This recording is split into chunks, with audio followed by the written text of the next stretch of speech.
Welcome! Today we'll learn how to convert 200 grams to cups. To make this conversion, we need to understand that different substances have different densities, so the conversion will vary depending on what we're measuring. Let's work through an example using water. Water has a density of 1 gram per milliliter, and we know that 1 cup equals approximately 240 milliliters. Let's solve this step by step. First, we'll convert 200 grams to milliliters. Since water's density is 1 gram per milliliter, 200 grams equals 200 milliliters. We can write this as an equation. 200 grams times 1 milliliter per gram equals 200 milliliters.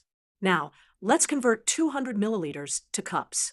We know that 1 cup equals 240 milliliters, so we can set up the conversion.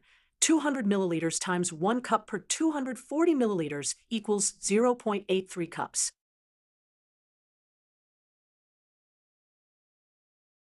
So, 200 grams of water equals approximately 0.83 cups. However, remember that this conversion only works for water. Other substances like flour or sugar would give different results because they have different densities. For example, 200 grams of flour would be about 1.6 cups, while 200 grams of sugar would be about 1 cup.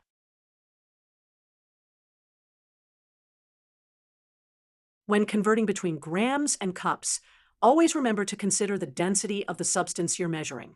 This will help you get accurate measurements in your recipes.